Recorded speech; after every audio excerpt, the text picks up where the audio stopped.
សិទ្ធិម្នាក់ៗគាត់មានរៀងខ្លួនយើងអត់អាចចង់អ្នកណានៅជីវិតយើងបានទេ so be free about that ហ៊ានដោះលែងរឿងវាតឹងពេកយើងប្រឡែងចោលទៅដោយសារតែ don't take life too serious I just enjoy the moment whatever happen រឿងអីធំដុំខ្ញុំដោះស្រាយបើដោះប៉ុណ្ណាបានខ្ញុំដោះប៉ុណ្ណឹងដោះអត់បានទុកស្អែកដោះទៀតបើដោះវាអត់បាន let it go កំឡុងពេលដែលយើងនៅធ្វើអីដែលយើងចង់ធ្វើឲ្យហើយចាស្រឡាញ់អ្នកជុំវិញខ្លួនឲ្យបានច្រើនហើយតែទឹកពិសា Bronet We Active បរិសុទ្ធស្រស់ស្រាយគ្រប់ពេល We Active ភេសជ្ជៈកីឡាដំបូងគេរបស់ប្រទេសកម្ពុជាបំពេញនឹងរក្សាជាតិទឹកព្រមទាំងសារធាតុរ៉ែបានល្អហើយឆាប់រហ័ស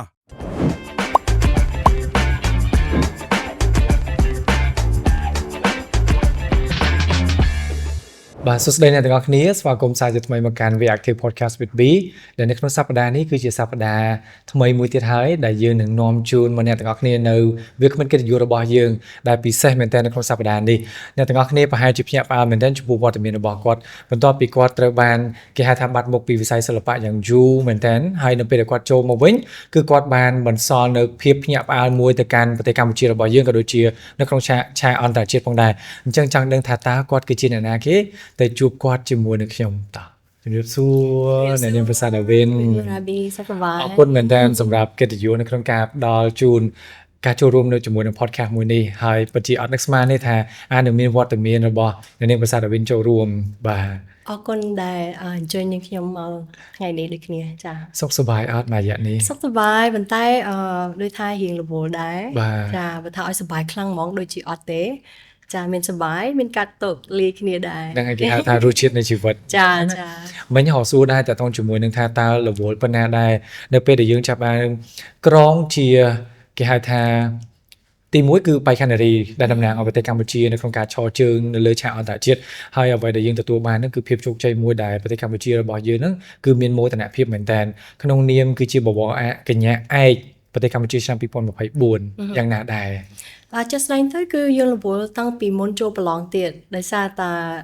ការងារគឺប្រតិគ្នាជាមួយនឹងការប្រឡងដូចគ្នាអញ្ចឹងហើយបាននាំឲ្យចិត្តខ្ញុំហ្នឹងគឺចូលវិស័យបវរកញ្ញាវិញដោយសារតែពីមុនហ្នឹងគឺយើងធ្វើ National Director ឲ្យកម្មវិធីមួយហើយយើងដល់ថ្នាក់តែយើង host country ទៀតយើងជា organizer សម្រាប់រ៉ាប់រងគ្រប់យ៉ាងគឺកម្មវិធីអន្តរជាតិមួយដែល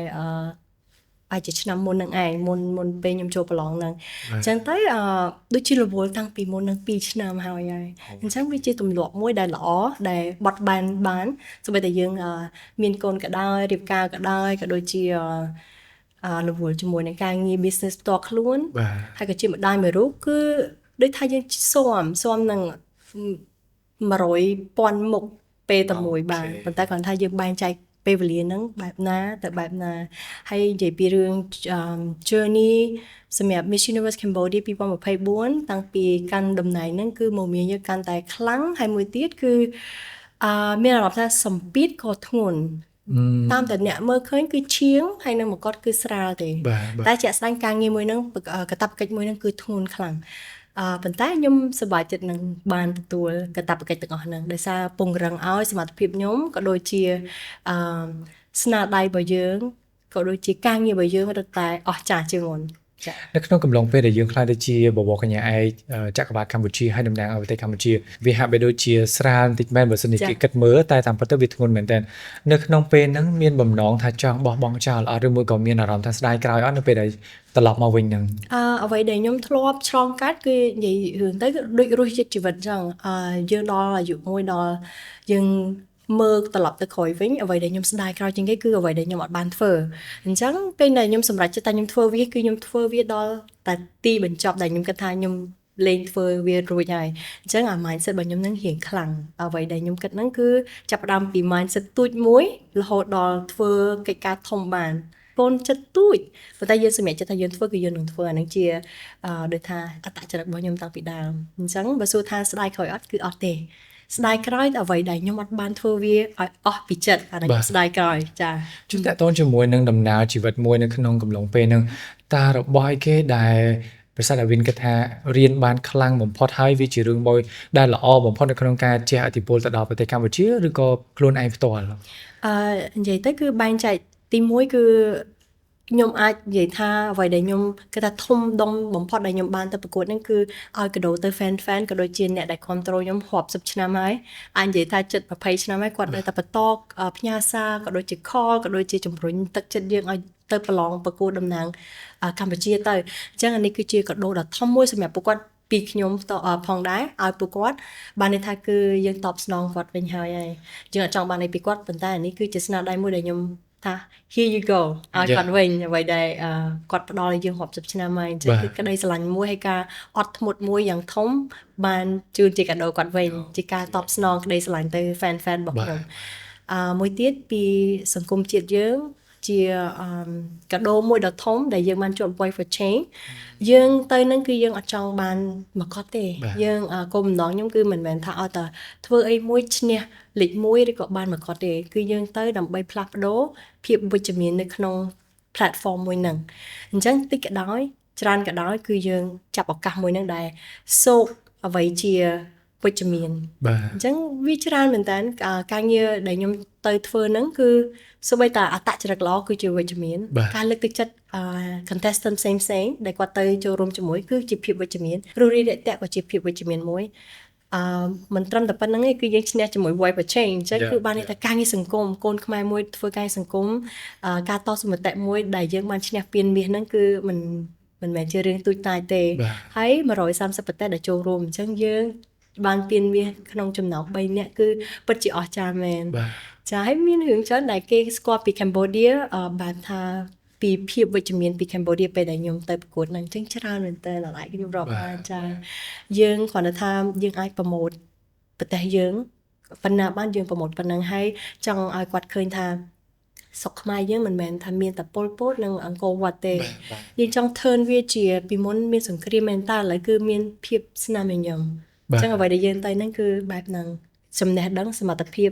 យើងគឺជាអ្នកតំណាងប្រទេសកម្ពុជាហ្នឹងមានប៉ុណ្ណាសូមសួរពីអារម្មណ៍ប៉ិតបន្តិចព្រោះដោយសារគេនៅពេលដែលយើងកំពុងតែប្រកួតនៅក្នុងប្រទេសកម្ពុជាយើងហើយបីដូចជាមិនសូវជាមានសម្ពាធប្រហែលទេព្រោះដោយសារយើងដឹងអំពីសមត្ថភាពរបស់បេក្ខនារីយើងអីចឹងទៅ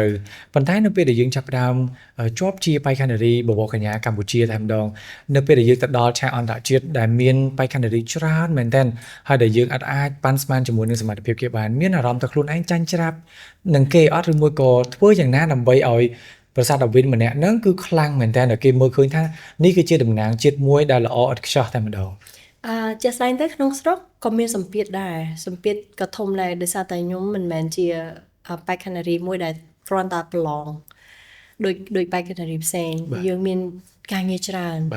មែនតើថាដឹងរៀបរាប់បែបម៉េចទេដោយសារច្រើនពេកអញ្ចឹងយើងហើយមិនមែនជាអ្នកដែល single focus ទៅលើខ្លួនឯងបងគឺជាមេដឹកនាំមួយសម្រាប់ក្រុមហ៊ុនរបស់ខ្លួនឯងក៏ជាមេគ្រួសារសម្រាប់មើលបងប្អូនយើងកូនចៅយើងមានច្រើនទៀតដែលសហគមន៍ដែលខ្ញុំមានផ្ទាល់សមាគមដែលខ្ញុំជា brand ambassador ឲ្យអង្គការនានាទៀតដែលយើងលើកស្ទួយនៅថ្នាក់អប់រំក៏ដូចជាសុខាភិបាលយើងគឺជាប្រពន្ធនិងកូននិងម្ដាយម្នាក់ចាអញ្ចឹងវាច្រើនប៉ុន្តែការងារប្រឡងនេះគឺសម្ពាធខ្ញុំចង់និយាយថាវាដូចគ្នាប៉ុន្តែវាបែបខុសគ្នាបន្តិចតួចអ្វីដែលខ្ញុំចង់និយាយគឺពេលខ្ញុំទៅប្រឡងនេះយើងដាក់ចិត្តដូចគ្នាថាប្រឡងយើងអាចមើលងាយការងារបានទេជាក់ស្ដែងទៅគ្រាន់តែថាយើងចង់ឲ្យវាលក្ខណៈថានៅធម្មតាយើងអត់ចង់ឲ្យវ៉ាវពេកទេនៅក្នុងស្រុកតែយើងវ៉ាវពេកទៅដល់ឆាកអន្តរជាតិយើងអត់មានអីបន្ថែមបន្ថយទៀតទេចាអញ្ចឹងខ្ញុំកន្លែងហ្នឹងគឺយើងត្រៀមខ្លួនឯងដែរទាំងការដើរទាំងការនិយាយទាំងការស្លៀកពាក់គឺយើងធម្មលក្ខណៈប៉ុណ្ណឹងយើងអាចធ្វើវ៉ាវបានទេអញ្ចឹងយើងត្រូវដូចជិះឡានអញ្ចឹងពេលយើងត្រូវ stop វាយើងត្រូវ slow down បាទថយលឿនមុននឹងចាប់ប្រាំងបើចាប់ប្រាំងងក់ហ្មងខ្លាំងហ្មងគឺវានឹងបោកវានឹងបោកអញ្ចឹងកន្លែងនេះគឺកន្លែងដែលយើងអាចនិយាយថាយើងត្រៀមហើយត្រៀមstory line របស់យើងហើយមុននឹងយើងទៅប្រឡងអញ្ចឹងអីក៏ដោយគឺមានការរៀបចំពីក្រុមការងារក៏ដូចរូបនាងខ្ញុំផ្ទាល់ចាអូខេនេះគឺជាដំណើរជីវិតមួយនៅក្នុងភាពជាបវរកញ្ញាឯចក្រវាឡកម្ពុជាចុះចង់ដឹងទីតកតងជាមួយនឹងរឿងរ៉ាវពីខាងក្រោយនឹងមកទឹកពិសា Bronet We Active បរិសុទ្ធស្រស់ស្រាយគ្រប់ពេល We Active ភេសជ្ជៈកីឡាដំបូងគេរបស់ប្រទេសកម្ពុជាបំពេញនិងរក្សាជាតិទឹកព្រមទាំងសារធាតុរ៉ែបានល្អហើយឆាប់រហ័ស តាំងពីជាប់ជាមួយនឹង Freshie អូ តាំងពីឆ្នាំណាដែរ 2005 2005 ឥឡូវ2025 20ឆ្នាំ បាទប្រហែលជាបងប្អូនកម្ពុជាយើងហ្នឹងគឺប្រជាជនកម្ពុជាយើងចង់ភ្លេចទៀតមិនមែនភ្លេច ចា ប្រសាទដាវីនថាតើជា Freshie ឬក៏ពេលណាតែសំខាន់គឺឆ្នាំ ជាឆ្នាំ អត់ដឹងថាតើឆ្នាំណាហើយពេលហ្នឹងគឺដូចជាទទួលបានដូចជាលេខ3 លេខ3បាទបើសិនជាយើងស្ដាប់មើលទៅលេខ3មិនមែនជាលេខមួយដែលគេកំពុងតែចាប់អារម្មណ៍ខ្លាំងទេ ចា ប៉ុន្តែអ្វីដែលសំខាន់បំផុតហ្នឹងគឺលេខ3នៅតែទទួលបាននៅជ័យជំនះចង់ដឹងបន្តិច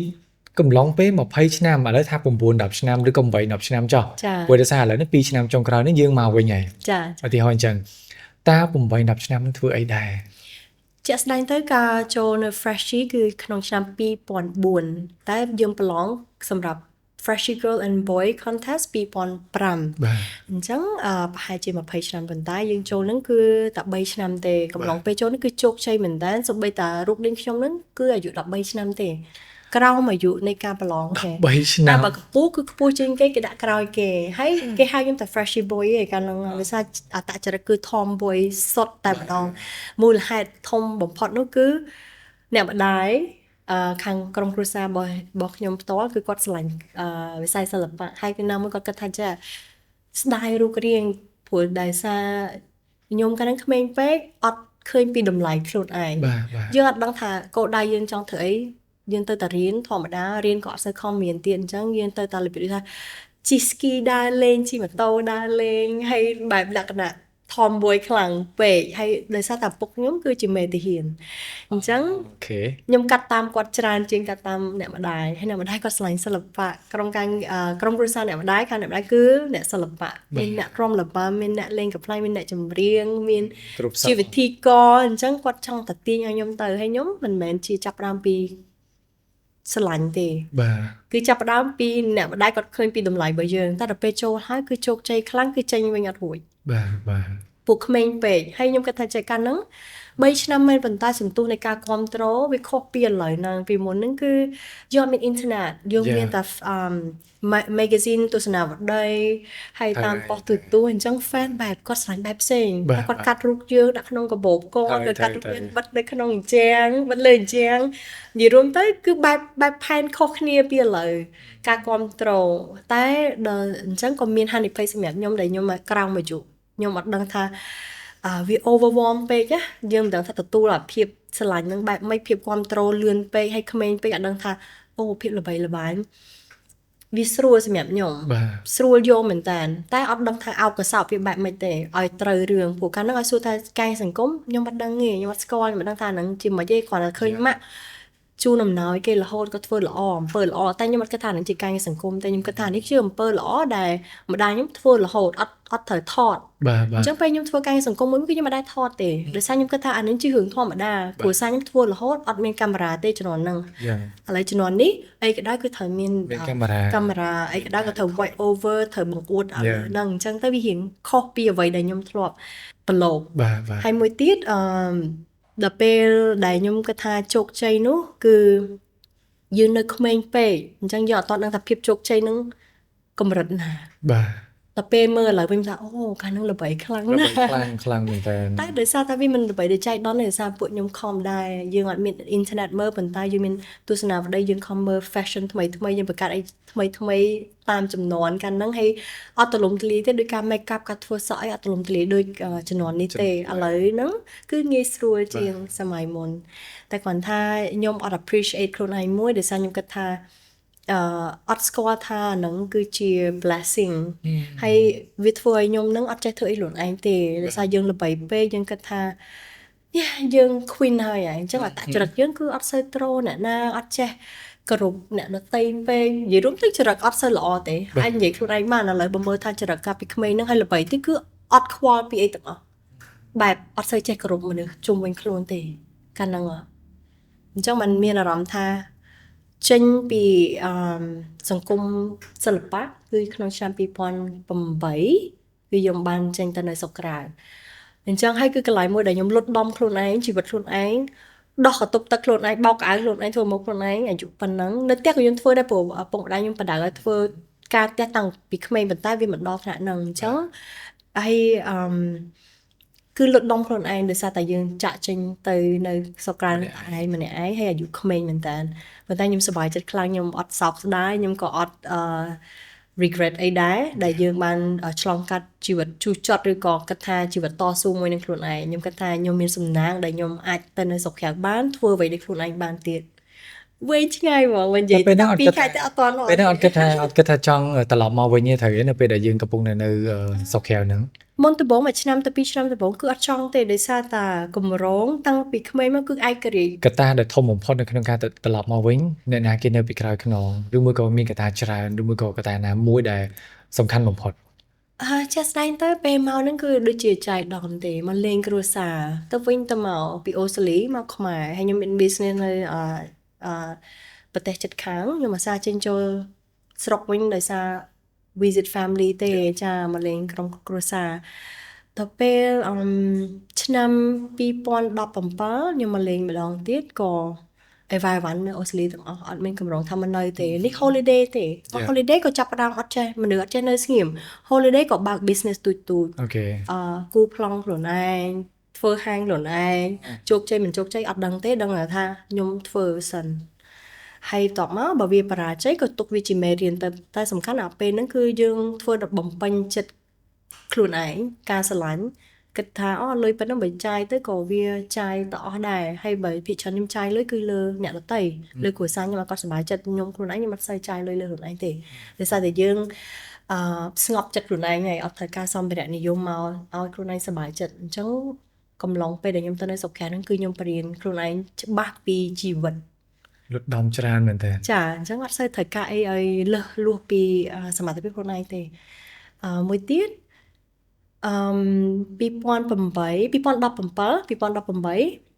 មានរឿងធំមែនតើដែលខ្ញុំអត់ដែលបាន share ឲ្យទូលំទូលាយដោយសារកាលហ្នឹង partner របស់ខ្ញុំដៃគូស្នេហាដៃគូជីវិតនិយាយចឹងចុះកាលហ្នឹងគាត់បានខូចគាត់ចាក់ចេញចោលយើងចាគាត់ស្លាប់ចាគាត់អាយុក្មេងមែនតើYes ពេលហ្នឹងក៏អាយុប៉ុន្មានដែរ26 ចាហើយខ្ញុំក៏អាយុ25កាលហ្នឹងហើយកាលហ្នឹងគឺយើង independent ហើយក្មេងមែនតើបកែធ្វើការបកែរកស៊ីយើងអាសាចេញ holiday រហូតជីវិតយើងដូចជាជីវិតមួយដែលអ្នកណាក៏ពងចង់បានហើយនៅប្រទេសអូស្ត្រាលីផងភាគច្រើនអាយុប៉ុណ្ណឹងគឺត្រូវតែធ្វើការគាត់បានជីវិតបែបអញ្ចឹងជីវិតយើង freedom មែនតើពេលគាត់ចាក់ចេញទៅហ្នឹងគឺអត់មានដូចថាគាត់មិនមែនឈឺគាត់សុខភាពល្អគាត់អីហើយគាត់ស្លាប់គឺនៅចិត្តយើងហ្មងនៅជាប់យើងបើកភ្នែកមកយើងដឹងថាមានអីខុសហ្មងជីវិតមួយហ្នឹងគឺរបៀបដូចថាបើកភ្នែកមកអាចង្វាក់បេះដូងខ្យល់ដល់ដង្ហើមយើងពេលដែលមនុស្សដែលគាត់អស់ហ្នឹងទៅគឺបើកភ្នែកគឺយើងដឹងថាមានអីខុសប្លែកហ្មងអញ្ចឹងយើងទេទៅប៉ូលីសយើងទេទៅambulance ឡានពេទ្យអីទាំងម៉ោង4កន្លះប៉ុន្តែកាលហ្នឹងគឺដោយសារខ្ញុំត្រូវការងើបទៅដើរម៉ូតនៅ city យើងត្រូវងើបរៀងព្រលឹមដែរដល់ពេលអឡាមរោគាត់នឹងងើបមកដឹងថាមានរឿងអីខុសប្លែកដែរងាកទៅគាត់គឺគាត់អត់កម្រើកទៀតទេហើយគាត់មានធំអញ្ចឹងខ្ញុំត្រូវ CPR គាត់តឯងត្រូវទាញគាត់ពីលើក្រេមកដល់លើឥដ្ឋខ្ញុំមិនដឹងថាខ្ញុំមានកម្លាំងប៉ុណ្ណាគាត់100គីឡូជាងហើយយើងទូចហ្នឹងខ្ញុំ50គីឡូហងទូចជាងនេះឆ្ងាយតបមកពេទ្យគេមកអីដល់ផ្ទះភ្លាមទេមកបាយក្រុម10នាទីគឺគាត់មកដល់ផ្លែដល់គាត់ប្រាប់ឲ្យគឺចាបាត់ហើយយើងតឯងព្រោះកាលនៅហ្នឹងក៏មានគ្រួសារតែខ្ញុំនៅជាមួយដៃគូខ្ញុំហ្នឹងដូចជាដៃគូជីវិតរបស់យើងហើយមានតែគាត់ជាមិត្តភ័ក្តិផងបងប្រុសផងសង្សារផងហើយគម្រោងយើងជាមួយគ្នាច្រើនណាស់អញ្ចឹងខ្ញុំថាខ្ញុំអត់សោកស្ដាយអ្វីដែលខ្ញុំធ្វើទេគឺខ្ញុំសោកស្ដាយអ្វីដែលបានធ្វើជាពិសេសដៃគូយើងកំពុងតែនិយាយជាមួយគ្នារៀបគម្រោងជីវិតជាមួយគ្នានេះគម្រោងជីវិតនៅក្នុងខួរក្បាលយើងនៅឡើយទេតែដល់ពេលយើងបានដូចថាអ្នកខ្លះគាត់រៀបការជាមួយគ្នាមានកូនមានចៅហើយគាត់លេងលះគ្នាអាហ្នឹងសម្រាប់ខ្ញុំដូចជាមិនក៏យើងបានធ្វើនឹងហើយដែរតែសម្រាប់ពួកខ្ញុំកាលហ្នឹងគឺ អ្វីដែលនឹងគឺដឹកដាមនៅក្នុងខួរក្បាលយើងរហូតអញ្ចឹងរៀងពិបាកខ្លាំងហ្នឹងដែលជាមូលហេតុមួយដែលខ្ញុំមកស្រុកខ្មែរវិញមកលេងគ្រួសារខ្ញុំដើម្បីបន្ធូរអារម្មណ៍យើងថាយើងបាត់បង់ខ្លួនឯងយើងមិនមែនបាត់បង់គាត់ទេគឺយើងបាត់បង់ខ្លួនឯងដោយសារងើបមកអត់ដឹងថាត្រូវធ្វើមិនទៀតធ្វើដងធ្វើ breakfast ឲ្យគេញ៉ាំកាហ្វេមួយគ្នាទៅ gym មួយគ្នាឥឡូវហ្នឹងជីវិតខ្ញុំអត់ដឹងថា វាតែតោលមក វាអត់ដឹងថាដាវីនឹងជាអ្នកណាយើងបាត់អាហ្នឹងអញ្ចឹងមិនថាខ្ញុំខ្លាចបំផុតគឺបាត់បង់ខ្លួនឯងខ្ញុំរៀនពីអាហ្នឹងហើយឥឡូវខ្ញុំនិយាយពីរឿងគាត់ហ្នឹងវាអួរទីប៉ុន្តែខ្ញុំអាចចែកម្លែកបានពីមុននិយាយពីគាត់អត់កើត ជាអត់កើតទេដង ឥឡូវវាដូចថាមិននេះទេយើងស៊ាំជាមួយនឹងភាពជឿចាប់មួយហ្នឹងអញ្ចឹងយើងអាចចែកម្លែកបានពីមុននិយាយពីរឿងគាត់អត់កើតមកទេប៉ុន្តែតែមានភាពអារម្មណ៍ថាសប្បាយចិត្តពេលនិយាយពីគាត់ត្រូវតែរំលឹកគាត់ដូចគាត់នៅរស់អញ្ចឹងវាមិនមែនជាអីដែលយើងខ្លាចទេគាត់ថាពេលខ្លះនឹងឯជាដើមហេតុដែលខ្ញុំមកខ្មែរវិញហើយមកលេងទេតែដល់ពេលហើយទៅជាប់ទៅការងាររវល់ទៅក៏នៅនឹងឯវ៉ៃវ៉ាន់នៅអូស្ត្រាលី អូស្ត្រាលីតែសំសួរតិចពេលហ្នឹងគាត់មានបញ្ហាអីដែរនៅពេលដែលគេពិនិត្យទៅ គាត់ heart attack អូខេ ចាចាំមិនថាយើងអត់ដឹងថាពេលណាគាត់នៅក្មេងមិនក៏ដែរយើងអត់ដឹងថាពេលណាដែលយើងនឹងទៅទេអញ្ចឹងកំឡុងពេលដែលយើងនៅធ្វើអីដែលយើងចង់ធ្វើឲ្យហើយចាស្រឡាញ់អ្នកជុំវិញខ្លួនឲ្យបានច្រើនទៅហើយទៅវាពិបាកនិយាយដែរដោយសារតែនៅក្មេងប៉ុន្តែអាភាពតែឯងហ្នឹងដែលធ្វើឲ្យខ្ញុំបរៀនខ្ញុំឲ្យខ្ញុំដឹងពីរសជាតិជីវិតច្បាស់ ពេលដែលយើងចាប់ផ្ដើមត្រឡប់មកខ្មែរវិញនៅពេលដែលយើងប្រើពាក្យថាយើងហាក់បីដូចជាបាត់បង់ខ្លួនឯង ចា ទី1គឺយើងបាត់បង់គាត់នឹងជាការពិត ចា ហើយទី2ហ្នឹងអ្វីដែលសំខាន់បំផុតគឺយើងចាប់ផ្ដើមបាត់បង់ខ្លួនឯងតើពេលហ្នឹងធ្វើយ៉ាងណាទើបអាចទាញខ្លួនឯងឬក៏រកខ្លួនឯងត្រឡប់មកវិញឲ្យដូចជាប្រាសាទដាវីនកាលពីមុន ចាខ្ញុំបែរជាអត់ដូចមុនទេ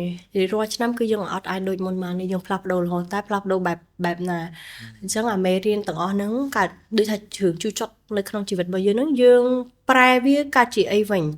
តែយើងប្រែវាជាមនុស្សដែលយើងចេញមកមួម៉ៅកញ៉េកញើរហូតដាក់ទៅដោយសារតែរឿងអ្វីគ្រប់យ៉ាងហ្នឹងកើតឡើងមកយើងហ្នឹងយើងគិតថាវាអត់ fair វាអត់ fair សម្រាប់ជីវិតយើងកើតជាមនុស្សមួយ bitter ដល់ពេលbitter ចឹងទៅខ្ញុំមានអារម្មណ៍ថាតាមពិតជាក់ស្ដែងទៅរឿងអីក៏ដោយកើតមកពីយើងគឺវាមានមូលហេតុរបស់វាបង្រៀនឲ្យយើងកើតជាអីផ្សេងហើយយើងអាចជាយកមេរៀនរបស់យើងហ្នឹងទៅណែនាំអ្នកដទៃដល់ពេលខ្ញុំគិតថាកាលហ្នឹងមានរឿងច្រើនមែនតើសម្រាប់ខ្លួនឯងស្រាប់តែជួបមិត្តភក្តិចង់និយាយប្រាប់រឿងក្នុងចិត្តមិត្តភក្តិហ្នឹងយំប្រាប់ខ្ញុំរហូតមុនខ្ញុំកើតជាអ្នក therapy គេចាអញ្ចឹងខ្ញុំគិតថាខ្ញុំមានអាហ្នឹងនៅក្នុងខ្លួនខ្ញុំមានរបៀបដូចថាយើងឆ្លងជីវិតយើងតាំងពីក្មេងរហូតដល់ធំនេះយើងមានរឿងធំមែនតើដែលអ្នកដទៃអាយុ60ឆ្នាំមិនតាន់ឆ្លងកាត់ដូចយើងទេតែយើងអាចដោះវាបានយើងអាចប្រែវាឲ្យកើតជារូបភាពមួយដ៏ល្អប្រែវាឲ្យកើតជាភាពជឿចាប់នឹងមកជាយើងផ្ដល់ភាពស្រឡាញ់ទៅដល់ក្មេងៗនៅក្នុងសហគមន៍ឬក៏សមាគមឬក៏អង្គការណាមួយបានយើងយកពេលវេលាដ៏មានតម្លៃហ្នឹងណែនាំអ្នកដទៃក្នុងការ mindset របស់គាត់ឬក៏សុខភាពផ្លូវចិត្តព្រោះតែជាក់ស្ដែងទៅខ្ញុំគិតថាខ្ញុំនៅតែសំណាងដោយសារតែគាត់បានទៅចោលយើងហើយគាត់ចង់នៅតែគាត់បាននៅយើងអ្នកមានឱកាសនៅហេតុអីបានយើងចង់ទៅណាផ្សេងពីគាត់អញ្ចឹងអ្នកដទៃគឺគេត្រូវការតាជីវិតរស់ឯងអីផ្សេងទៀត it's gonna be fine តែអ្នកដទៃគឺគាត់មើលស្រាអាខ្យល់ដង្ហើមដករបស់យើងរាល់ថ្ងៃនេះជីវិតរបស់យើងរាល់ថ្ងៃនេះនៅតែអង្គុយល្អូនៅតែអត់សប្បាយចិត្តនឹងជីវិតរបស់ខ្លួនឯងមួយនេះតាមពិតជាក់ស្ដែងជីវិត it's so easy បើយើងយល់ថាយើងមកដើម្បីអីជីវិតហ្នឹងមកដើម្បីអីយើងសួរខ្លួនឯងថា what is your purpose of life if you find out that you should be fine everything should be fine តែដោយសារតែភាពលោភលន់យើងជាមនុស្សយើងនៅមានភាពលោភលន់យើងនៅមានមហិច្ឆតាមួយចំនួនដែលយើងត្រូវធ្វើអញ្ចឹងហើយបានយើងប្រៀបធៀបខ្លួនឯងទៅនឹងជីវិតអ្នកដទៃជាពិសេសពិបាកមែនតើក្នុង social media timing right now ពិបាកក្នុងថាយើងត្រូវប្រៀបធៀបជាមួយនឹងភាពមិនពិតដែលគេអ្នកដទៃនឹងផុសអ្វីដែលផុសនៅ social media គឺគេចង់ផុសឲ្យយើងឃើញជាក់ស្ដែងទៅចំពិតជីវិតគេមិនសូវសោកសៅជាងយើងទៀតតែគេអត់បង្ហាញហ្នឹងគេបង្ហាញអ្វីដែលគេចង់បង្ហាញចា so ពេលនឹងចាប់អារម្មណ៍មែនទេតើតោះជាមួយនឹងនិយាយថានៅពេលដែលយើងមានបញ្ហាហើយយើងចាប់ផ្ដើមនិយាយទៅកាន់គេពួកម៉ាក់ប៉ុន្តែវាទៅជាមានគេមុនយើងទៀតអញ្ចឹងមានន័យថាត្រឡប់មកវិញយើងគិតថាយើងជាមនុស្សមួយដែលសោកសៅប៉ុន្តែតាមពិតទៅជាក់ស្ដែងគឺមានអ្នកសោកសៅជាងយើងហើយលឿនជាងយើងទៀត ចា Yep ចឹងយើងគិតថាយើងមេរៀនរបស់យើងហ្នឹងយើងអាចមក share ពីគាត់បានពីគ្រូបានហើយណាមួយខ្ញុំរៀនហើយដោយសារពីក្មេងយើងធ្លាប់មានបទពិសោធន៍ដល់អត់ល្អមួយយើង share យើងទុកចិត្តមនុស្សលឿនពេកយើងចែករំលែកអ្វីជាសម្ងាត់របស់យើងទៅប្រាប់អ្នកដែលយើងគិតថាគាត់នឹងស្រឡាញ់ហើយនឹងទុកឲ្យអាភាពសម្ងាត់របស់យើងហ្នឹងណានៅតែជាមួយយើងនឹងគាត់ទេជាក់ស្ដែងគាត់យកអាហ្នឹងមកបំផ្លាញយើងថ្ងៃក្រោយអញ្ចឹងខ្ញុំរៀនឥឡូវហ្នឹងគឺខ្ញុំគ្រឿងសម្ងាត់ដល់ថ្នាក់ណាអត់មានអ្នកណាមកដោះស្រាយជាងខ្ញុំបានទេមានតែខ្ញុំអ្នកដោះស្រាយរឿងហ្នឹងដោយសាររឿងហ្នឹងគឺខ្ញុំអ្នកកសាងឡើងរឿងហ្នឹងគឺកាត់មកលើខ្ញុំអញ្ចឹងអត់មានអ្នកគេមកដោះស្រាយខែពីខ្ញុំបានទេវាមិនមែនជារឿងធម្មតារឿងរស់ស៊ីរឿងអីយើងអាចទៅរកអ្នកដទៃដោះស្រាយជាមួយយើងឬក៏អីបានតែបើតើរឿងជីវិតហ្មងមានតែយើងឯងសំខាន់សុខភាពផ្លូវចិត្តខ្ញុំបដោតទៅលើសុខភាពផ្លូវចិត្តខ្ញុំខ្លាំងជាងដោយសារសុខភាពផ្លូវចិត្តផ្លូវកាយវាទៅដូចថាជាមួយគ្នាប៉ុន្តែចាប់ផ្ដើមគឺសុខភាពផ្លូវចិត្តមុន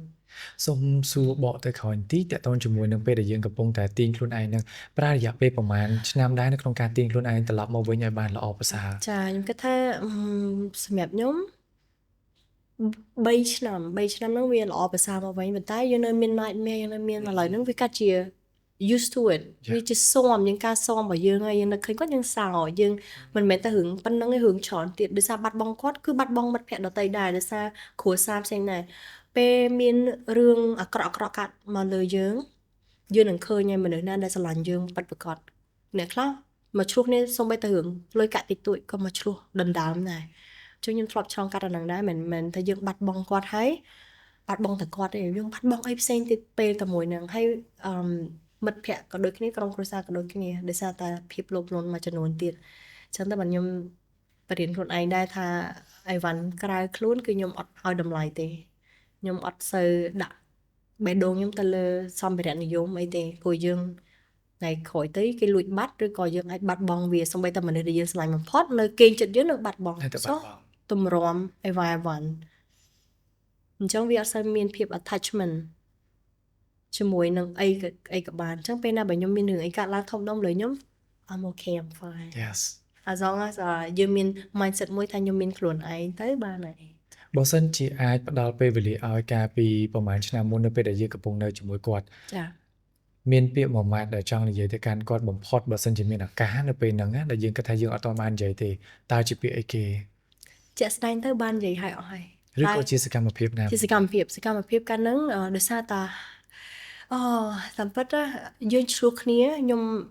រៀបនឹងដូចថាយើងឆ្លោះគ្នាកំឡុងពេលមុនគាត់ទៅគឺខ្ញុំឆ្លោះគ្នាមួយគាត់ទៀតហើយអត់ដែរឆ្លោះគ្នាធំដុំទេតែលោកនឹងគឺឆ្លោះឲ្យខ្ញុំចង់បែកឡើងថាដូចខ្ញុំនិយាយចឹង everything ខ្ញុំ ask for it's coming to me ពេលខ្ញុំ wish I wish you're not here with me I wish អីចង់ទៅyou go away from me ពេលខឹងអីចឹងតែពេលឥឡូវគេ go away man it's like ចឹងមិនថាពេលខ្លះខ្ញុំ wish អីគឺបានហ្នឹង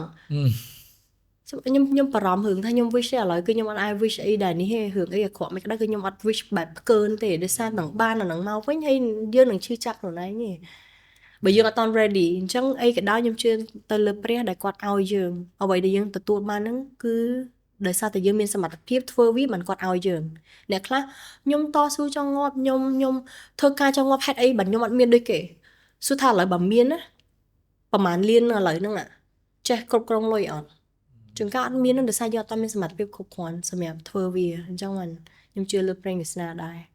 ហើយក៏ជឿលើការតស៊ូរបស់យើងដែរមួយទៀតគឺស្គាល់ពីតម្លៃខ្លួនឯងហ្នឹងថាខ្លួនឯងមានចំណុចខ្វះខាតកន្លែងណាមានចំណុចល្អកន្លែងណាយើងត្រូវដឹងកន្លែងហ្នឹងអ្វីក៏ដោយគឺយើងអាចស្រូបទាញបានក្រៅពីហ្នឹងយើងអាចដោះស្រាយបានហើយការហ្នឹងបើចង់និយាយថាដូចជាកាយវិការមួយឬក៏ពាក្យមួយគឺមានតែពាក្យថាសុំទោសដែលចំណាយពេលអត់ប្រយោជន៍ឆ្លោះគ្នាហ្នឹងមានតែប៉ុណ្្នឹងឯងតែគ្រាន់តែពេលហ្នឹងយើងជាមនុស្សជាងតែមានពេលអត់អោនហ្នឹងផ្សេងតែខ្ញុំមានអារម្មណ៍ថាអានេះអាច debate គ្នាបានដោយសារលើកមូលហេតុហ្នឹងបើយើងតែអត់អោនឲ្យគេរហូតតែ where's your boundary ចឹងយើងមនុស្សយើងពិបាកឡើងហ្នឹងwhere's your boundary បើអត់អោនឲ្យគេរហូតប៉ុន្តែ forgive គេរហូតហើយយើងលើកលែងឲ្យគេហើយនៅជាមួយគ្នាធម្មតាវិញប៉ុន្តែ boundary យើងអស់ហើយ ចឹងកន្លែងហ្នឹងគឺខ្ញុំនៅតែ can debate can negotiate យើងអាចឆ្លោះគ្នាបានរឿងហ្នឹងក៏ត្រូវការមតិមួយចំនួនមកជួយដោះស្រាយយើងដែរអញ្ចឹងតើយើងជាមនុស្សយើងគួរធ្វើម៉េចអត់ឲ្យមានអារម្មណ៍ថាខ្លួនឯងជន់ boundary ខ្ញុំអត់ដឹងថាហៅអី boundary ព្រំដែនមួយ ព្រំដែនខ្លួនឯងព្រំដែនកំណត់ថាខ្ញុំកំណត់ដៃគូយើងកុំធ្វើនេះកុំធ្វើនេះឬក៏អីចឹងតែធ្វើលើសពីហ្នឹងគឺយើងចំនួនហើយ Yeah អញ្ចឹងវាពិបាកសម្រាប់យើងនឹងអត់អោនដែរពេលខ្លះ ចុះបើសិនជាអាចត្រឡប់ទៅវិញហើយនិយាយទៅកាន់មិនថាខ្លួនឯងមិនថាអ្នកដែលកំពុងតែស្ដាប់ជាមួយនៅ podcast មួយនេះថាតើនៅពេលដែលយើងមានឱកាសជាមួយគ្នាយើងគួរតែធ្វើបែបណាឬមួយក៏យើងមិនគួរធ្វើបែបណា ជាក់ស្ដែងទៅគឺខ្ញុំចង់ឲ្យគាត់ស្គាល់ពីខ្លួនឯងមុននឹង step into relationship យល់ថាខ្លួនឯងមាន boundary ប៉ុណ្ណាហើយស្គាល់ពីខ្លួនឯងច្បាស់ហ្នឹងដើម្បីយើងមនុស្សម្នាក់ទៀតដើរចូលជីវិតយើងហ្នឹងគឺផ្គុំគ្នាមិនអាចគិតថា he's my happiness you're my happiness យើងត្រូវតែមាន happiness ខ្លួនឯងអញ្ចឹងដល់ពេលគេទៅបាត់នេះយើងអត់តែតោលយើងអត់គិតថាខ្ញុំជាអ្នកណាដូចខ្ញុំ I lost myself ហ្នឹងបាត់បង់ខ្លួនឯងហ្នឹងខ្ញុំសួរខ្លួនឯងរងថ្ងៃខ្ញុំជាអ្នកណាខ្ញុំអត់ដឹងចេះដឹងទៅជីមល្មុនដោយសារគេទៅជីមហ្នឹងឬសារទៅមួយគ្នាទៀតមិនទៅកាត់ជាខ្ញុំនឹងចូលចិត្តហាត់ប្រាណដោយសារតែគេទៀតចេះសួរវិញហើយខ្លួនឯងជាអ្នកណាចូលចិត្តធ្វើអីផ្លិចអស់លេងចាំមិនថាស្គាល់ខ្លួនឯងឲ្យបានច្បាស់មុននឹងយើងចង់ស្គាល់អ្នកដទៃហើយយកគាត់ដាក់ក្នុងជីវិតរបស់យើងហើយ forgiveness យើងត្រូវមានប៉ុន្តែក៏យើងត្រូវមាន boundary ខ្លួនឯងដែរ set ឲ្យស្រួលមួយទៀតដែលខ្ញុំចង់ផ្ដាំគាត់គឺ ទឹកពិសា Bronet We Active បរិសុទ្ធស្រស់ស្រាយគ្រប់ពេល We Active ភេសជ្ជៈកីឡាដំបូងគេរបស់ប្រទេសកម្ពុជាបំពេញនិងរក្សាជាតិទឹកព្រមទាំងសារធាតុរ៉ែបានល្អហើយឆាប់រហ័ស សិតម្នាក់គាត់មានរៀងខ្លួនយើងអាចចង់អ្នកណានៅជីវិតយើងបានទេ so be free about that ហ៊ានដោះលែងរឿងវាតឹងពេកយើងប្រឡែងចោលទៅដោយសារតែ don't take life too serious តែ take too serious យើងអ្នកចង់ខ្លួនឯងព្រោះមិនដឹងថាថ្ងៃណាយើងទៅយើងដឹងតែទៅទេប៉ុន្តែកំឡុងពេលដែលយើងនៅនឹងគួរតែ enjoy life ឲ្យបានច្រើន spend time with good quality people នៅជាមួយក្រុមគ្រួសារបងប្អូនមិត្តភ័ក្តិដែលស្រឡាញ់យើងហើយចែករំលែកក្តីស្រឡាញ់ទៅសហគមន៍របស់ខ្លួនឯងឲ្យបានច្រើនធ្វើអ្វីដែលខ្លួនឯងចង់ធ្វើឥឡូវព្រោះក្តីដែលខ្ញុំសោកស្ដាយនោះគឺអ្វីដែលខ្ញុំអត់បានធ្វើដូចជំរាបដែរហ្នឹងគឺអ្វីដែលខ្ញុំអត់បានធ្វើតែបើយើងធ្វើហើយយើងលេង regret ហើយធ្វើហើយមានអារម្មណ៍ថាកាលហ្នឹងធ្វើខុសដែរតែជាមេរៀនទៅតែបើយើងអត់បានធ្វើនៅក្នុងខួរក្បាលខ្ញុំនៅឡើយព្រោះគម្រោងខ្ញុំជាមួយគាត់គឺនៅក្នុងនឹងឡើយអត់អាចបំភ្លេចបានរហូតដល់ថ្ងៃខ្ញុំស្លាប់ព្រោះនៅតែចាំនៅថាwhat ifហ្នឹងធ្វើឲ្យយើងសោកស្ដាយមែនតើ so តន់មានឱកាសធ្វើវាហើយចា ហ្នឹងហើយព្រោះដោយសារតែយើងឃើញថាអ្នកខ្លះសូម្បីតែនៅពេលដែលយើងចេញពីគ្នាទៅមួយដង្ហើមយើងអត់ដឹងថាតើនឹងមាននឹងអីកើតឡើងទេ ចាអញ្ចឹងបានជាយើងតែនិយាយថានៅពេលដែលអ្នកខ្លះគាត់អត់មានភាសា language គាត់ទេគេហៅថា love language គាត់ love language ហ្នឹងយើងត្រូវដឹងទៀតតែមិនថាយើងត្រូវស្គាល់ខ្លួនឯងឲ្យបានច្បាស់ថាយើងជាមនុស្សបែបម៉េច star sign យើងអីគេចតចរិតយើងបែបម៉េចត្រូវជាមួយនឹង star sign ណាអតចរិតបែបណាយើងត្រូវដឹងអញ្ចឹងទៅយើងកាត់បន្ថយការចំនួនក៏ដូចជាខាត់ពេលវេលាជាមួយអ្វីដែលអត់មានប្រយោជន៍សម្រាប់ខ្លួនឯងក៏ដូចជាអ្វីដែលមានប្រយោជន៍សម្រាប់ខ្លួនឯងគួរតែ note វាទុកពិតជាចង់ឲ្យតែវិញនិយាយតាក់ទងជាមួយនឹងភាពជាដៃគូគ្នាឬមួយគេហៅថានៅពេលដែលមនុស្សពីរនាក់នៅជាមួយគ្នាតើគួរធ្វើបែបណាឲ្យបានច្រើនជាងធ្វើបែបណាព្រោះតែស្អីគេឥឡូវនេះចង់បានស្នេហាវាជារឿងមួយដែលស្រួលបំផុតចង់បានដៃគូឬមួយក៏ចង់បានអ្នកណាម្នាក់ចូលមកក្នុងជីវិតយើងអាចនឹងនិយាយថាវាជារឿងស្រួលប៉ុន្តែនៅពេលដែលយើងចាប់ផ្ដើមគ្រប់គ្រងស្នេហាមួយនឹងឬមួយក៏ធ្វើឲ្យគ្រួសារមួយនឹងវាកាន់តែមានសុខភាពល្អវាកាន់តែមានសេចក្តីសុខវាមិនមែនជារឿងមួយដែលងាយស្រួលទេអញ្ចឹងហើយបានជាគឺយើងឃើញថាអត្រា single mom ក៏កើនឡើងអត្រាដែលគាត់លែងលះគ្នាក៏កើនឡើងដែរអញ្ចឹងនៅពេលដែលគាត់ជាឥឡូវថាសង្សារគ្នាចាចង់និយាយអីទៅកាន់ពួកគាត់អានេះគឺជា experience ផ្ទាល់សម្រាប់ខ្លួនឯងបទពិសោធន៍មួយផ្ទាល់សម្រាប់ខ្លួនឯងបើខ្ញុំយើងត្រូវស្គាល់គ្នាមុននឹងយើង commitment យើងមកស្រឡាញ់លឿនប៉ុន្តែ how to stay committed អាហ្នឹងបានពិបាក committed ហ្នឹងស៊ីសងទៅលើម្នាក់តែគាត់យល់ឃើញបែបណាទៀត ហើយគាត់គោរពពាក្យថា marriage ហ្នឹងកម្រិតណាអ្នកខ្លះគេអាច open បានអ្នកខ្លះអាចជាមិនបានទេប៉ុន្តែយើងអត់ទាន់ស្គាល់ដៃគូយើងច្បាស់លាស់គាត់នឹងទៅក្រៅឬក៏ទៅនេះទៅនោះទៀតនឹងមិនថាយើងត្រូវចរចាគ្នាឲ្យបានច្រើនហើយស្គាល់គ្នាឲ្យបានច្រើនមុននឹងយើងចាប់ដៃគ្នាព្រោះតែចាប់ដៃគ្នាហើយមានកូនមាននេះទៀតរៀងពិបាកហើយមិនមែនថាពេលមានកូនហើយគេមិនអាចខូចបានទេយើងអត់អាចហាមគេបានដូចនិយាយពីមុនចឹង when attach too much យើងដាក់ចិត្តដាក់កាយទៅលើរឿងហ្នឹងពេកវាកាត់ជារឿងហ្នឹងចងយើងអញ្ចឹងរស់ឲ្យមានភាព ready ត្រៀមខ្លួនរួចជាស្រេចនៃអ្វីដែលភាពអាក្រក់ៗនឹងកើតឡើងអាហ្នឹងបានពេលកើតឡើងមកយើងអត់ surprise ទៀតទេវាពិបាកដែរហ្នឹង mindset ហ្នឹងតទៅរៀង very very yeah មួយសំណួរ យល់ទេតែ យល់មួយសំណួរចុងក្រោយដែលហាក់បីដូចជានៅពេលដែលស្ដាប់ហើយឃើញថាគេហៅថាជា Queen ឬមួយក៏អ្នកនាងប្រាសាទអាវិនគឺជាស្ត្រីម្នាក់ដែលមានភាពរឹងមាំមែនតើឬក៏ជាគេហៅថាស្ត្រីរឹងមាំណាដែលសំបីតាពីក្មេងក៏មានអារម្មណ៍ថាខ្លួនឯងដូចជា tomboy ចឹងដូចជាមនុស្សប្រុសលាយជាមួយមនុស្សស្រីហើយមានមនុស្សចរិតមនុស្សប្រុសហ្នឹងច្រើនជាងអីចឹងទៅជិះម៉ូតូជិះអីចឹងទៅតើនៅពេលដែលយើងខ្លាចទៅជាស្ត្រីមួយដែលរឹងមាំតើវាមានផលប៉ះពាល់អីដល់យើងអត់ឬមួយក៏ឥឡូវនេះ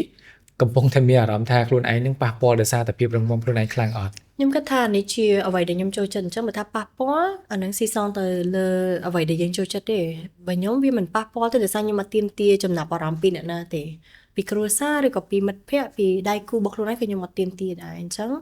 អ្វីដែលគាត់ផ្ដល់ឲ្យយើងគឺយើងមានតែ ត្រេកអរដោយសារយើងអត់បានរំពឹងវាទុកទេមួយទៀតខ្ញុំគិតថាតែយើងរឹងមាំយើងឯកា you cannot have both រឹងមាំហើយអត់ឯកាទៅហូរណាបានអញ្ចឹងមានតែយើងឯងអាចបែងចែកពេលវេលារបស់យើងហ្នឹង complete ខ្លួនឯងបានយើងឯកាចោះប៉ុន្តែមានពេលមួយដែលយើងត្រូវ call everybody to have fun call មិត្តភ័ក្តិបងប្អូនដែលជួបជុំគ្នាដើម្បីឲ្យមានពេលសប្បាយជុំគ្នាហ្នឹងអញ្ចឹងស៊ីសងទៅលើយើងផ្ដល់គុណតម្លៃទៅលើមិត្តភ័ក្តិនិងបងប្អូននិងអ្វីដែលយើងចូលចិត្តដូចជា hobby មួយចំនួនដែលយើងចូលចិត្តហ្នឹងសម្រាប់ខ្លួនឯងឲ្យសុខភាពផ្លូវចិត្តនិងផ្លូវកាយយើងហ្នឹងសប្បាយហើយអត់គិតថាវាជា stress មួយដោយសារតែយើងសប្ងៃហ្នឹងរវល់បែងចែក stress បែបមិនគេសួរថាចាពាក្យមួយដែលខ្ញុំពេលខ្លះខ្ញុំបានកុហកទៅមនុស្សមួយចំនួនហើយខ្ញុំឲ្យហ៊ានប្រាប់គាត់ដោយសារវាវែងឆ្ងាយពេលខ្លះអត់មានពាក្យខ្លីមួយដែលបញ្យល់គាត់ទេគាត់សួរថា how you balance your life យើងថាខ្ញុំ balance ចេះតែ no I don't balance my life right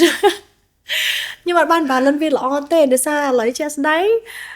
គ្រួសារក៏មាន business ក៏មាននេះប៉ុន្តែខ្ញុំ enjoy the moment អ្វីដែលខ្ញុំធ្វើគឺខ្ញុំ enjoy the moment មកនេះខ្ញុំអត់មានគិតកូនខ្ញុំនៅទេខ្ញុំគិតរឿងសំណួរយើងចម្លើយយើងក្រុមការងារនៅហ្នឹងខ្ញុំអត់តន់គិតគាត់នៅទេព្រោះខ្ញុំមុននឹងមកគឺខ្ញុំរៀបចំទុកដាក់គាត់ហើយអញ្ចឹងអ្វីដែលខ្ញុំចាធ្លាប់កុហកទាំងម៉ាហ្នឹងដូចថា balance your life yeah I balance this no I don't balance my life គ្រាន់តែថាយើងត្រៀមអ្វីក៏ដោយមុនមកយើងធ្វើយើងមាន plan យើងស្រួលបួលតែប៉ុណ្្នឹងបើថាឲ្យ balance no អត់មានពេលខ្លួនឯងហាត់ប្រាណហ្នឹងរហងៃហ្នឹងវាថាយើង prepare ហើយយើងមាន schedule តាមទៅដែរចាអត់មាន perfect ទេឡើយ go with the flow មកចា okay I just enjoy the moment whatever happen រឿងអីធំដុំខ្ញុំដោះស្រាយបើដោះប៉ុណ្ណាបានខ្ញុំដោះប៉ុណ្ណឹងដោះអត់បានទុកស្អែកដោះទៀតបើដោះវាអត់បាន let it go the worst case អ្វីដែលកើតឡើងធំបើយើងនៅតែបន្តធ្វើវា the worst case you're gonna die are you afraid of dying everyone gonna die yes it's fine អញ្ចឹងខ្ញុំ back ទៅសំណួរហ្នឹងបើរឿងអីធំបំផុតកើតមកលើយើងសួរម៉ាត់មកបំផុតគឺសេចក្តីស្លាប់ហ្នឹងហើយតើយើងខ្លាចសេចក្តីស្លាប់អត់បើគេស្លាប់គ្រប់គ្នាមួយចំនួនមានតែគេនៅរស់អត់ឥឡូវកំពុងតែនៅរស់ហើយអញ្ចឹង enjoy ទៅធ្វើអីក៏បានអ្នកណាគេក៏ខ្លាចសេចក្តីស្លាប់ដែរប៉ុន្តែសួរថាតើអ្នកណាគេម្នាក់ដែលអាចគេចផុតពីសេចក្តីស្លាប់បានអត់វាអត់មានទេយើងអត់ខ្លាចសេចក្តីស្លាប់ទេយើងខ្លាច how មូលហេតុដែលយើងស្លាប់ព្រោះស្លាប់ហើយអត់ខ្លាចទៀតបានទេ so how ខ្ញុំគិតថាមូលហេតុយើងខ្លាចអ្វីប៉ុន្តែរឿងមួយទៀតដែលពិបាកបំផុតគឺការទទួលយកនៃការពិតទាំងឯងអាហ្នឹងបើយើងថាស្គាល់រ៉ែបានច្បាស់ទទួលយកការពិតរឿងហ្នឹងវាកាត់លើយើងហើយយើងកុំយករឿងរបស់យើងហ្នឹងទៅប្រៀបធៀបជាមួយរឿងអ្នកដទៃរឿងការគេបានអានេះគេអត់អានេះគេមានលុយតែគេមានសុភមង្គលគេមានសុភមង្គលតែគេអត់សូវមានលុយយកមួយណា ជំរឿសលើយើងមានលុយតែមុខអត់សូវស្អាតយកមិនណាអត់អាចបានទាំងពីរបានទេអាចបានទាំងពីរលុះត្រាតែយើង sacrifice something លះបង់អីវឹកដំខ្លួនឯងមិនដើម្បីឲ្យរាងស្អាតវាមិនអាចកាត់មកវាបានគ្រប់សពបែបយ៉ាងទេអញ្ចឹងមិនគេហៅមានជីវិតហ្នឹងមានប្រហែលឆ្នាំដូចគ្នាហ្នឹងអាចឆាប់អាចលឿនហ្នឹងគឺយើងយកពេលវេលាមួយហ្នឹងមកប៉ះពើក្នុងជីវិតមួយហ្នឹងហើយឲ្យស្គាល់ពីខ្លួនឯងឲ្យបានច្បាស់ខ្លួនឯងចង់បានអីគោលការណ៍យើងការងារយើងដែលយើងស្រឡាញ់ហើយអត់បានទទួលលុយនេះការងារដែលស្រឡាញ់បំផុតអត់បានទទួលលុយហើយយើងនៅធ្វើទាំងក្តីញញឹមរបស់យើងនេះអានឹងជាអីអានឹងយើងរកខ្លួនឯងឃើញតិចៗហើយបាទសំខាន់បំផុតគឺការរកខ្លួនឯងនៅពេលដែលយើងទទួលយកខ្លួនឯងហើយបន្ទាប់មកយើងចាប់ផ្ដើមទទួលយកនឹងការពិតថាវាបែបហ្នឹងគ្មានអីដែលធំធេងជាងការទទួលស្គាល់នឹងការពិតទេហើយនៅពេលដែលវាយ៉ាងម៉េចហើយការពិតមួយហ្នឹងរៀនដោះលែងខ្លួនឯងនៅពេលដែលយើងដោះលែងខ្លួនឯងមានន័យថាយើងដោះលែងទាំងខ្លួនឯងយើងដោះលែងទាំងពិភពលោកឲ្យមានភាពធូរស្រាលអីចឹងទៅនេះហើយគឺជាការដែលយើងអាចស្វែងរកនៅសុខភាពផ្លូវចិត្តមួយដែលល្អមែនទែនហើយនេះចាខ្ញុំចង់បញ្ជាក់ឡើងនេះតិចយើងមក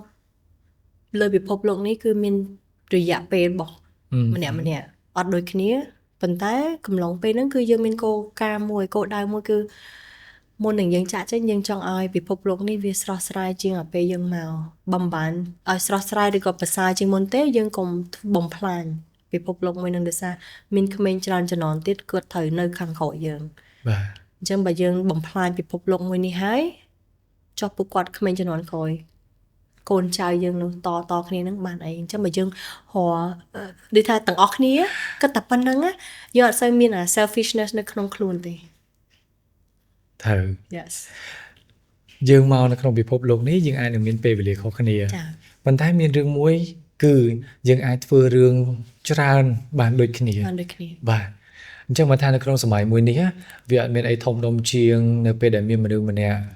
គាំទ្រជាមួយនឹងសុខភាពផ្លូវចិត្តយើងហើយស្ដាប់នៅអ្វីដែលយើងចង់និយាយហើយចាំលើកទឹកចិត្តយើងដូចជាឥឡូវនេះយើងមាន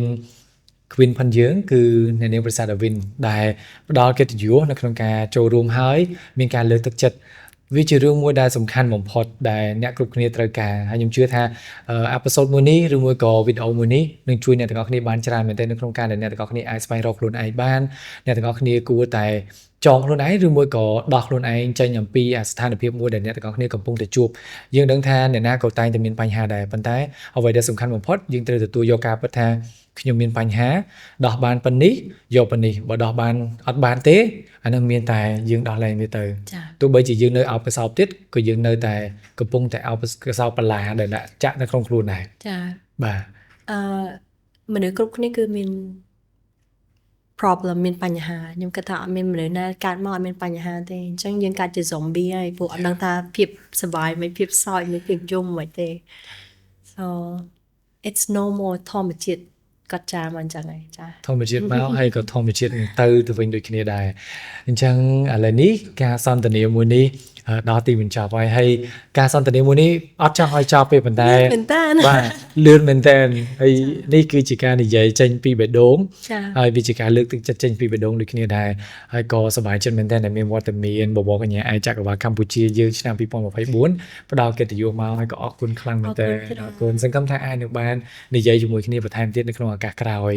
បាទអរគុណហើយក៏សង្ឃឹមថាអ្នកទាំងអស់គ្នានឹងទទួលបាននូវចំណេះដឹងក៏ដូចជាការលើកទឹកចិត្តល្អៗពីសំណាក់វាគ្មិនកិត្តិយសផងយើងនៅក្នុងសប្តាហ៍មួយនេះផងដែរអញ្ចឹងឥឡូវនេះការសន្ទនាផងយើងបានមកដល់ទីបញ្ចប់ផងដែរអញ្ចឹងក៏អរគុណហើយជួបគ្នានៅក្នុងសប្តាហ៍ក្រោយផងដែរអរគុណច្រើនវិទ្យាកីឡាបំពេញចិត្តទឹក We Active ល្អបំផុតសម្រាប់គ្រប់គ្នាពិសេសអ្នកលេងកីឡាផលិតផលខ្មែរ 100% ផលិតដោយក្រុមហ៊ុនវឌ្ឍនៈ